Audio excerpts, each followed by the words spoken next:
Cube Radio. Salut, c'est Charles Dran avec l'équipe dans 5 minutes. On s'intéresse aux sciences, à l'histoire et à l'actualité. Aujourd'hui, on parle de la Lune. Parallèlement au progrès de l'exploration spatiale, il y a beaucoup de temps et beaucoup d'argent qui ont été consacrés à développer des technologies qui pourraient permettre une utilisation efficace des ressources provenant de l'espace. À l'avant-garde de ces efforts, il y a une concentration sur la recherche du meilleur moyen de produire de l'oxygène sur la Lune. Est-ce qu'un jour on pourrait aller respirer une grande bouffée d'air frais en vacances sur la Lune? Voici Élise Jeté.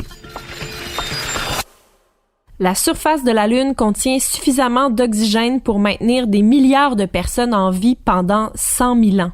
Cette année, l'Agence spatiale australienne et la NASA ont signé un accord pour envoyer un rover de fabrication australienne sur la Lune dans le cadre du programme Artemis, dans le but de collecter des roches lunaires qui pourraient finalement fournir cet oxygène respirable sur la Lune.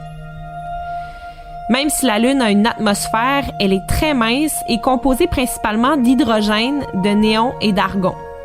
Ce n'est pas le genre de mélange gazeux qui pourrait soutenir les mammifères qui dépendent de l'oxygène comme les humains. Ça ne veut pas dire qu'il n'y a pas d'oxygène, ça veut juste dire qu'il n'est tout simplement pas sous forme gazeuse. Au lieu de ça, il est piégé à l'intérieur du régolithe, la couche de roches et de fines poussières qui recouvre la surface de la Lune. Si nous pouvions extraire l'oxygène du régolithe, pourrait-on vivre sur la Lune?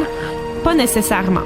L'oxygène peut être trouvé dans de nombreux minéraux dans le sol qui nous entoure et la Lune est principalement constituée des mêmes roches que vous trouverez sur Terre, mais avec une quantité légèrement plus importante de matière provenant de météores.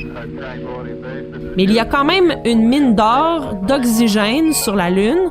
Chaque mètre cube de régolithe lunaire contient en moyenne 1,4 tonnes de minéraux, dont environ 630 kg d'oxygène.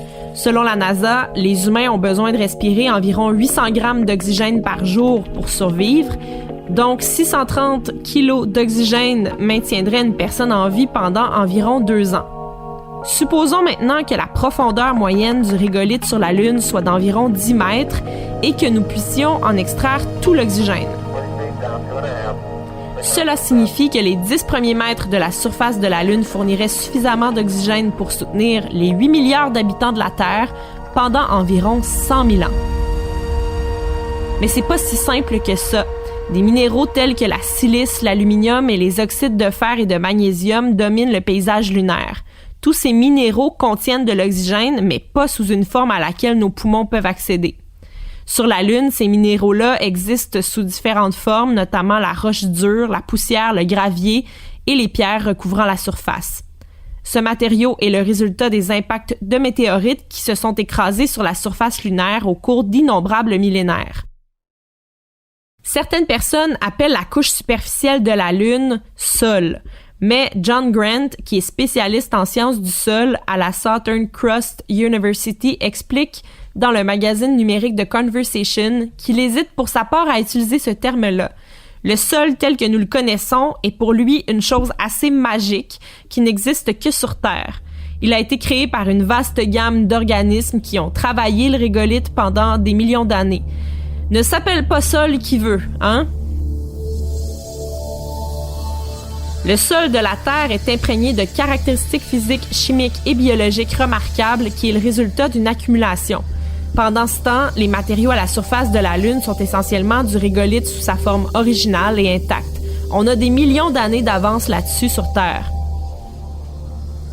Le régolithe de la Lune est composé d'environ 45% d'oxygène, mais cet oxygène est étroitement lié aux minéraux et pour briser ces liens-là, il faut mettre de l'énergie.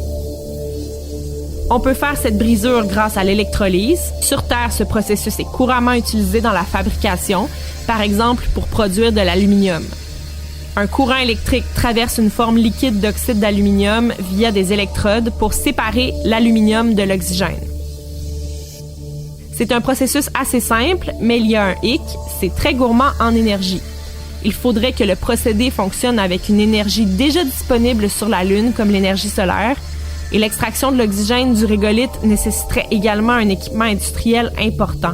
Nous devrions d'abord convertir l'oxyde métallique solide en forme liquide, soit en appliquant de la chaleur, soit en combinant de la chaleur avec des solvants ou des électrolytes.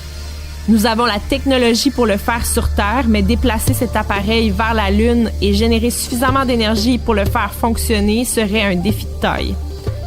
Une petite entreprise belge qui s'appelle Space Applications Services a annoncé en début de 2021 qu'elle construisait 3 réacteurs expérimentaux pour améliorer le processus de fabrication d'oxygène par l'électrolyse.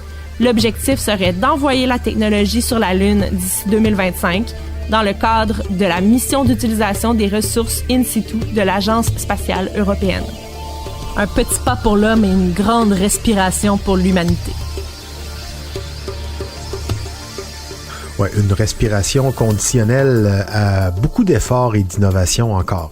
L'idée d'utiliser les ressources déjà en place sur la Lune pour fournir de l'oxygène à quelques dizaines d'humains sur une éventuelle base lunaire, c'est un projet tout à fait intéressant et pertinent, scientifiquement parlant, mais produire de l'oxygène pendant 100 000 ans pour des milliards de personnes sur la Lune, ça me paraît encore un peu hypothétique, à tout le moins ambitieux pour le moment.